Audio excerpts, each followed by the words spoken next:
Hello, I'm Archibald Chesterfield III, and today I want to talk Battle of the Divers. Battle of the Divers. Okay, fuckers, now let's pretend we're getting ready for a diving expedition.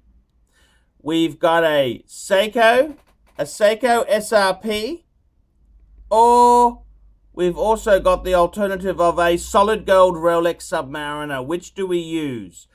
Well, I gotta tell you the truth, fuckers. I think you'd have to agree, you'd have to go for the Seiko. Because whilst the Rolex Solid Gold Submariner is certainly the the more expensive option there, it's really not that practical. The Seiko has the Maxi Lume. It has a day date feature. It's stainless steel compared to the luxurious yellow gold. If you're going for real diving, which piece would you take? And I gotta be completely honest with you.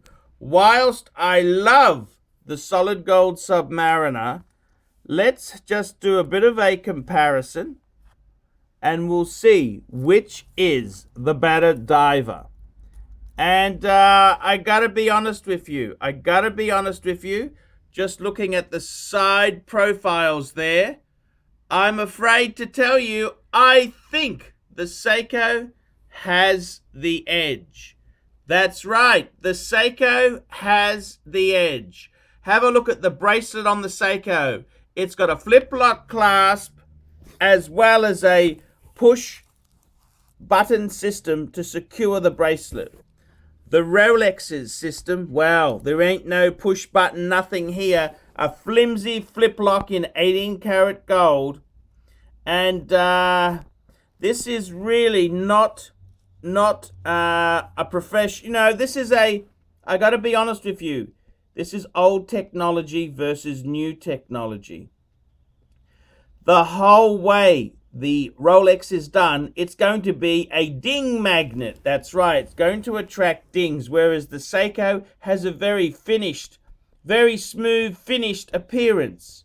And I gotta tell you, you want to go diving, you want a nice big dial.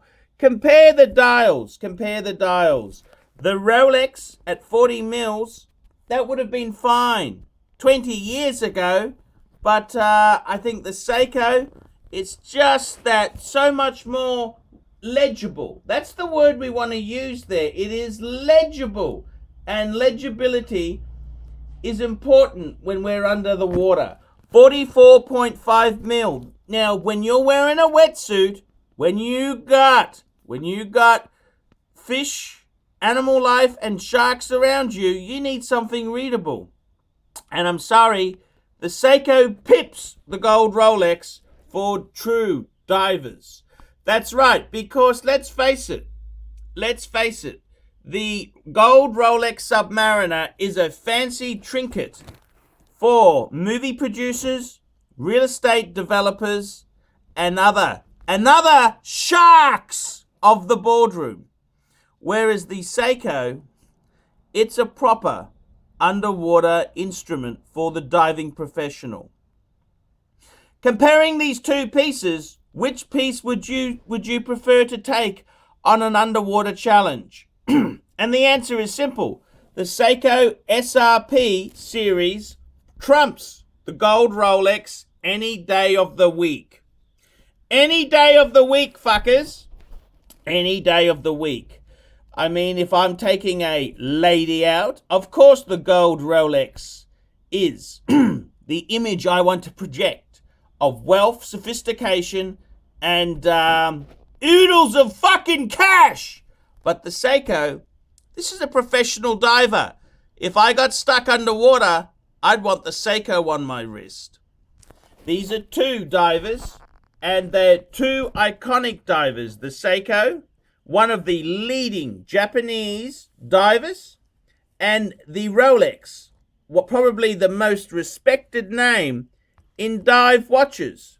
So there we go. We've got two pieces. Which tool would you use for your diving needs? I'm Archibald Chesterfield III. Tell me what you nasty, vicious fuckers think of that. Nice one, Archie. Great vid.